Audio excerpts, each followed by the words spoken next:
Good morning students. अब देखते हैं अंग्रेज विरुद्ध मराठा साम्राज्य। अंग्रेजों के साथ मराठा साम्राज्य के संबंध किस प्रकार रहे यह हम देखेंगे। अभी अफजल खान की घटना आप सभी को पता है। अफजल खान और छत्रपति शिवाजी के मध्य जो भी घटना हुई थी, शिवाजी महाराज ने बाघ नखों से अफजल खान का क्या किया था, वध किया था। अभी अफजल खान की जो घटना हुई थी उसके कारण छत्रपति शिवाजी महाराज और अंग्रेजों के मध्य सर्वप्रथम राजनीतिक संबंध प्रारंभ हुए थे। अफजल खान से भेंट से पूर्व मराठों ने दाभोळ बंदर पर अपना कब्जा कर लिया था।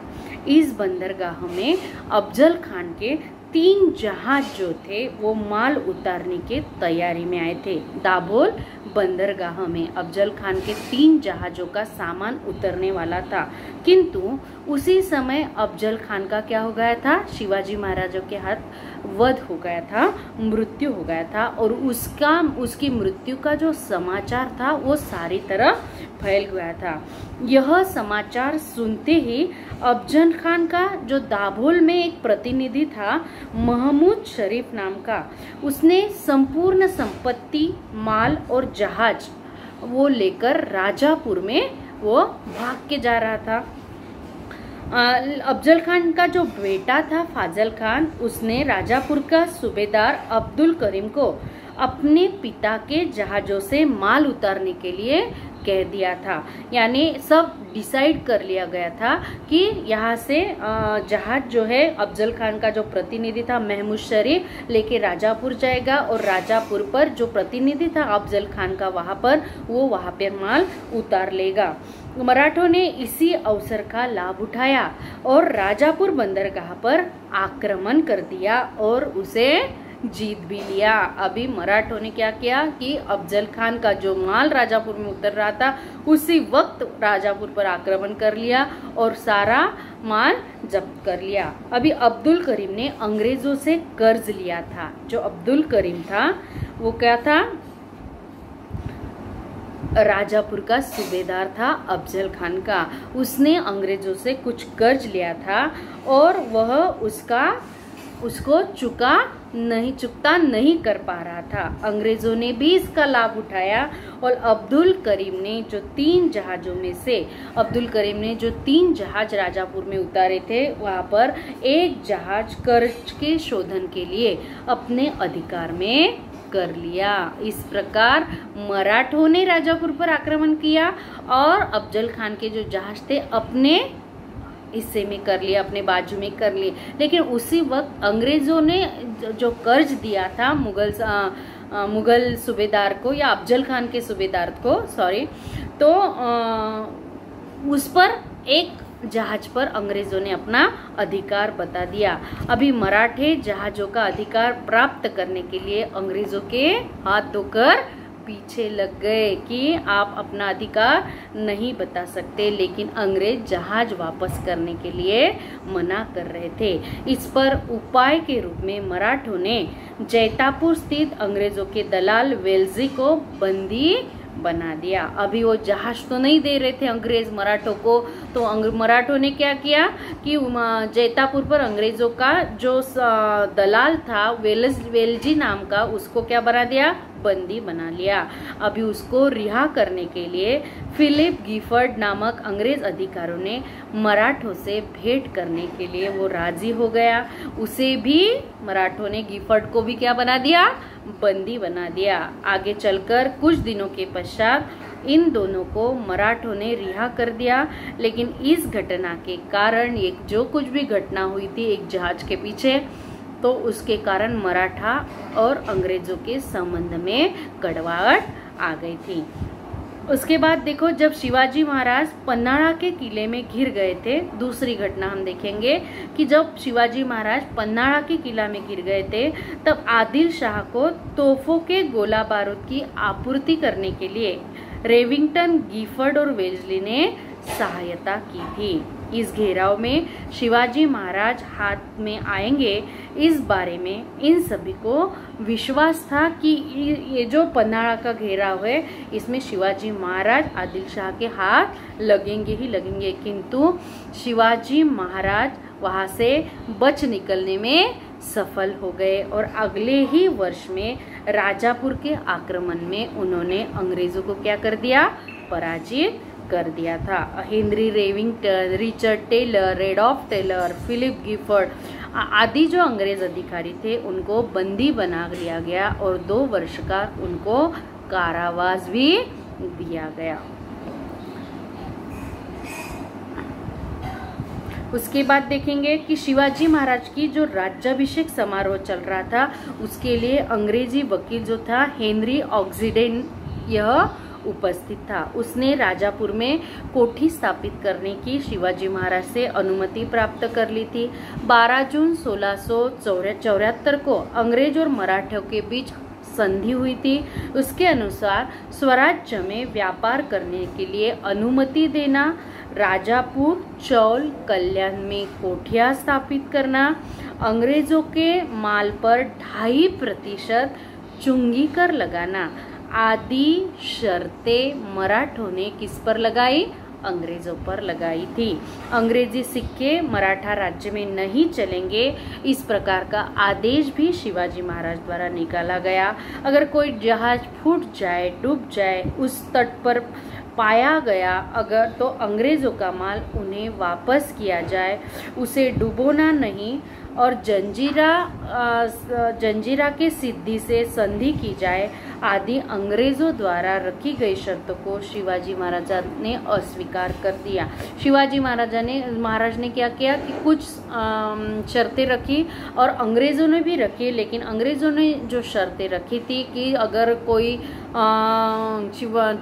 अंग्रेजों का माल अगर शिवाजी महाराज के आदमियों को मिलता है तो उसको नहीं लेना, उनको डुबोना नहीं, वगैरह वगैरह वगैरह वो संधि, लेकिन शिवाजी महाराज ने क्या कर दी, नकार दी, क्योंकि वो हमारा राज्य था, हमारे राज्य में क्या चलेगा क्या नहीं चलेगा यह डिसाइड करने का सब अधिकार किसको था, छत्रपति शिवाजी महाराज का।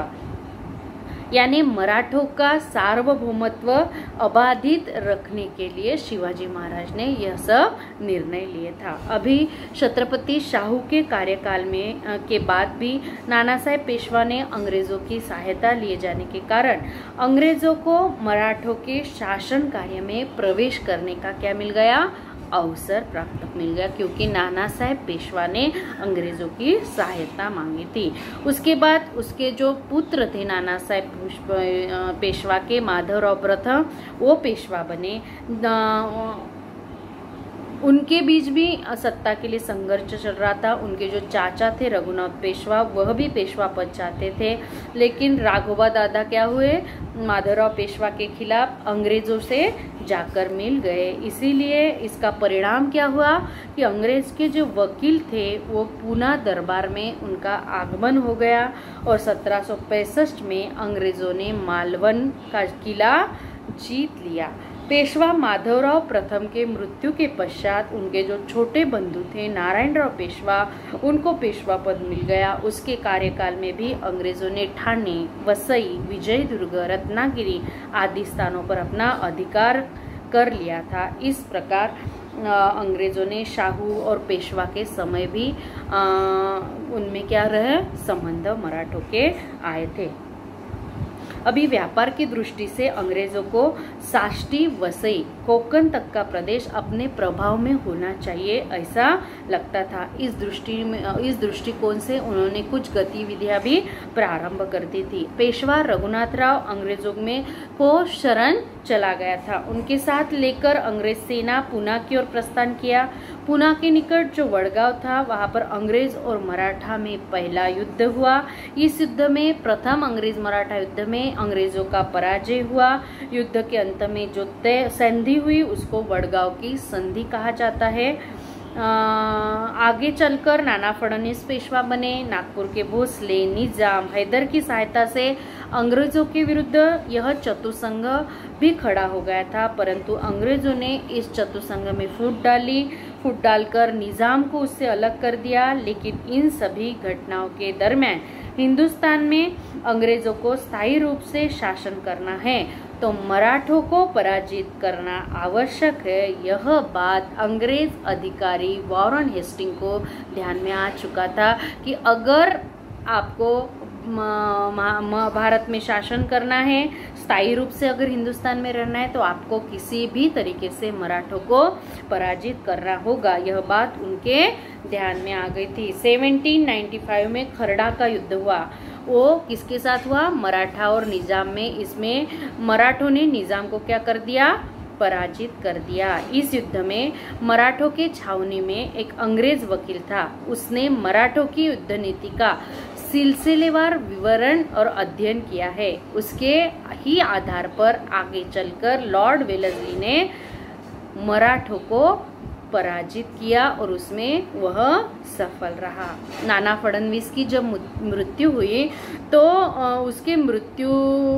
नाना फडणवीस के मृत्यु के समय पेशवा बाजीराव द्वितीय का कार्यकाल चल रहा था। पेशवा बाजीराव द्वितीय और होलकर आदि में कटुता आ गई थी। होलकर ने इसीलिए पुणे पर आक्रमण कर लिया और भयभीत होकर पेशवा बाजीराव द्वितीय जो है वो अंग्रेजों के शरण चला गया और उनके बीच संधि हुई। वो वसई की संधि कहलाती है। परिणाम यह हुआ कि 1803 में मराठा और अंग्रेजों के बीच द्वितीय युद्ध हुआ। इसमें मराठा सरदार पराजित हुए। फिर 1817 में मराठा और अंग्रेज में तीसरा अंग्रेज मराठा युद्ध हुआ। इसमें भी मराठों की पराजय हुई और 1818 में अंग्रेज मराठा तृतीय युद्ध के बाद मराठा साम्राज्य का क्या हुआ? अंत हुआ। और जो उस वक्त जो पेशवा था बाजीराव द्वितीय, उसका अपना बचा हुआ जीवन जो था वो बिठूर में उसको अपना बिताना पड़ा और अंग्रेज उसको क्या देती थी? सालाना पेंशन देती थी कि उसका जीवन वो बिता सके। इस प्रकार मराठों को क्या होना पड़ा? पराजित होना पड़ा और अंग्रेजों ने 1818 को मराठा सत्ता का विनाश किया, ऐसे हम बोल सकते हैं। उसके बाद हम देखेंगे सिद्दी एवं मराठा का क्या संबंध था। अभी 15वीं शताब्दी के उत्तरार्ध में अफ्रीका के एबिसिनिया प्रदेश से सिद्दी लोग भारत में आए थे। उन्होंने क्या किया? जंजीरा पर अपनी बस्तियां बसा ली थी। 1648 में जब शिवाजी महाराज ने कल्याण प्रांत पर विशेषतः तले, घोसाले और रायरी किले पर अपना अधिकार कर लिया था, तब सिद्दी को शिवाजी महाराज से खतरे का एहसास होने लगा। उसने क्या कर दी? 1671 में मराठों ने जंजीरा किले पर नाकाबंदी कर ली। सिद्दी ने मराठों को किला देने का कबूल किया था, लेकिन उसी समय सिद्दी ने मुगलों के पास मित्रता का प्रस्ताव भेजा। मुगलों की सिद्दी ने क्या कर ली? अधीनता स्वीकार कर ली। इसके कारण क्या हो गया कि सिद्दी अभी सुरक्षित रह गया और किले पर जंजी के किले पर अधिकार करना मराठों का जो सपना था वो असफल रह गया। अभी सिद्दी और अंग्रेज दोनों ही एक दूसरे को अपने शत्रु के विरुद्ध हमेशा सहायता करते थे। सिद्दी का शत्रु कौन था? मराठा। अंग्रेजों का शत्रु कौन था? मराठा। दोनों की भी क्या नीति थी कि एक दूसरे के शत्रु के खिलाफ आपस में क्या करना? सहायता करना। 1679 में क्या हुआ कि छत्रपति शिवाजी महाराज ने दोनों को, सिद्दी को और अंग्रेजों को सबक सिखाने के लिए खांदेरी द्वीप में किले का निर्माण करना प्रारंभ कर लिया। इसका निर्माण जो था खांदेरी किले का, वो मायनाक भंडारी के नेतृत्व में चल रहा था। निर्माण कार्य बंद करने हेतु अंग्रेज अधिकारी वो किले पर पहुंचा। अंग्रेजों ने रसद बंद करने का प्रयास किया। मायनाक भंडारी एवं नौसेना प्रमुख जो था मराठों का, वो दौलत खान था, आदि ने अंग्रेजों के खिलाफ तीव्र प्रतिकार किया। अंग्रेजों के जहाज अधिकार में कर लिए और कई अधिकारियों को मायनाक भंडारी और जो दौलत खान था उसने बंदी बना लिया। अंग्रेजों ने मुंबई से एक बाष्पचलित बड़ा जहाज और 7 छोटे जहाज भेजे थे। मराठों के 40-50 छोटे जहाजों ने उनका वीरतापूर्वक सामना किया। अंततः जो 1680 में अंग्रेजों को खांदेरी के प्रदेश से पीछे हटना ही पड़ा था और मराठों का यहाँ पर क्या हो गया था, विजय हो गया था। अभी जंजीरा का जो सिद्धि था वह स्वराज्य के लिए बार बार कठिनाई पैदा कर रहा था, तकलीफें दे रहा था मराठों को। इसलिए छत्रपति संभाजी राजे ने ये सिद्धि को सबक सिखाने के लिए एक अभियान चलाया। और उस जो जंजीरा के आसपास का प्रदेश है वहाँ पर निरंतर संभाजी महाराज ने क्या किए, हमले किए और इसीलिए जो सिद्धि था उसको वहाँ से क्या करना पड़ा, भागना पड़ा। संभाजी महाराज ने सिद्धि का नाश करने के लिए मुगलों ने स्वराज्य पर आक्रमण किया तथा एक ही समय पर दो शत्रुओं का सामना करने में कोई बुद्धिमत्ता नहीं या समझदारी नहीं है।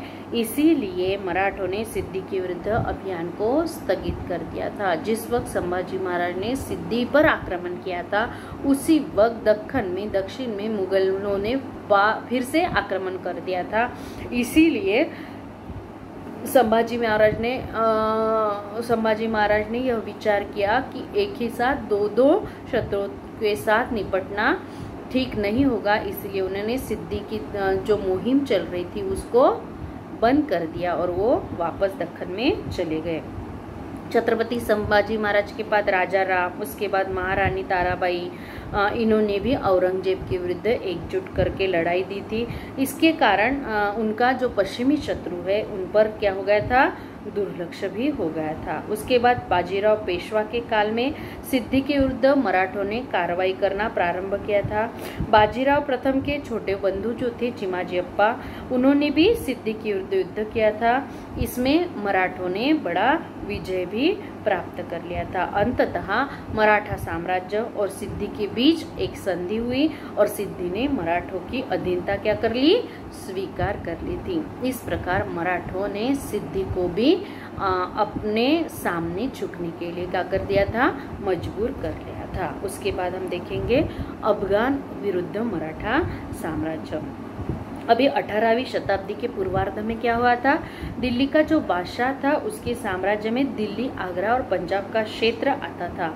और 1748 में जो अफगान का शासक था अहमद शाह अब्दाली, उसने क्या किया था, 1748 में भारत पर पहली बार आक्रमण किया था। दिल्ली का जो बादशाह था उसका बड़ा बेटा शहजादा अहमद शाह ने क्या किया था, सरहिंद में अब्दाली को पराजित कर लिया था। इस समय दिल्ली के तख्त पर अहमद शाह आरूढ़ था। अब्दाली के आक्रमण के समय अयोध्या, दिल्ली, आगरा आदि क्षेत्र में अफगानियों द्वारा अहमद शाह बंगश के नेतृत्व में अब्दाली को समर्थन दिया जा रहा था। अब्दाली ने लौटने के बाद बंगश ने मुगलों के विरुद्ध युद्ध किया। मुगलों ने शिंदे होलकर की सहायता से अफगानों को क्या कर दिया, परास्त कर दिया। अभी 1752 में मराठों ने मुगलों के मध्य एक समझौता या संधि हुई, मराठों और मुगलों के मध्य। इस समझौते के अनुसार उत्तर भारत के विशेषता मुगलों के आधिपत्य में जो प्रदेश है उसका संरक्षण करने का दायित्व मराठों ने स्वीकार कर लिया था। लेकिन इसके लिए मुगल सम्राट ने मराठों को रोहिलखंड का चौथाई वसूल करने का अधिकार प्रदान कर लिया था और मुगल साम्राज्य का जो क्षेत्र है वो मराठों को सौंप दिया था। उसके बाद 1757 में अब्दाली ने भारत पर तीसरी बार आक्रमण किया। दिल्ली और मथुरा को इस आक्रमण में वह लूटकर अफगानिस्तान भाग गया। इस समय जो पेशवा था वो रघुनाथ राव था। उसके नेतृत्व में मराठा सरदार ने पूना तक कूच किया था और मराठा सैन्य दिल्ली पहुंचने तक अब्दाली अफगानिस्तान भाग गया था। मराठों ने दिल्ली को अपने अधिकार में कर लिया और वहां का जनजीवन और शासन पूर्ववत कर लिया था। मराठों और सिखों ने पंजाब अभियान की रूपरेखा तैयार की थी और सरहिंद प्रांत पर अपना अधिकार स्थापित कर लिया था। लाहौर को भी जीत लेने में मराठा सफल हो गए और लाहौर से मराठा सेना अटक नगर तक अपना साम्राज्य फैलाते हुए पहुंच गई थी। अब्दाली के पीछे पीछे जाते हुए दिल्ली भी मराठों ने काबिज कर लिया और लाहौर से पहुंचते हुए अटक तक वह पहुंच गए थे।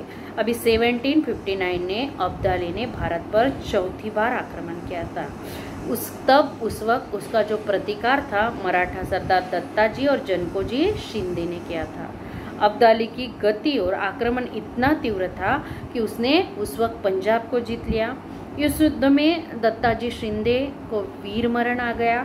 अब्दाली ने दिल्ली पर अपना आक्रमण स्थापित कर लिया और अफगानों को सदा के लिए भारत से भगाने के लिए सदाशिवराव भाऊ और पेशवा विश्वासराव के नेतृत्व में मराठों ने पुणे से उत्तर की ओर कूच किया और 14 जनवरी 1761 को यमुना नदी के किनारे पानीपत में अब्दाली यानी अफगान सैनिक और मराठा सैनिक के मध्य भीषण युद्ध हुआ।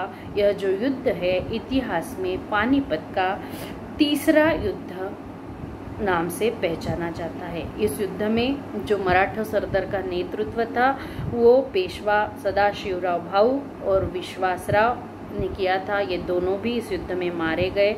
आपने पानीपत की मूवी देखी है, उसमें पानीपत का 3rd वार दिखाया गया है जो 14 जनवरी 1761 में हुआ था। उसमें आपको अर्जुन कपूर ने किया था सदाशिव भाऊ का रोल, तो आपको आपके आंखों के सामने आ गया होगा। अभी इसमें 2 मोती टूट गए, 27 मुहरें खो गई तथा चांदी एवं तांबे के सिक्के कितने नष्ट हुए इसकी कोई गणना नहीं। 2 मोतिया ने सदाशिवराव और विश्वासराव, 27 मुहरें ने बाकी 27 मराठा सरदार, और चांदी और तांबे की मुहरें कितने गई यानी कितने सैनिक, लाखों की तादाद में सैनिक तीसरे युद्ध में मर गए उसकी कोई गणना नहीं हो सकती। इस प्रकार एक कोटेशन दिया गया है, सांकेतिक संदेश दिया।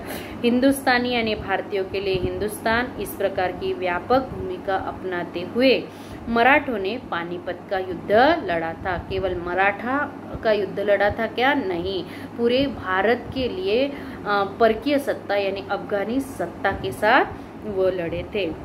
अब्दाली ने ये सब जो देखा, आपको पता है अहमद शाह अब्दाली की भूमिका संजय दत्त ने की है उस पिक्चर में, कि उससे दिल्ली संभल नहीं रही। तब अब्दाली 2 महीने में ही अफगानिस्तान लौट गया। अब्दाली ने जब देखा कि उससे दिल्ली नहीं संभल रही तो वो क्या हो गया? लौट गया।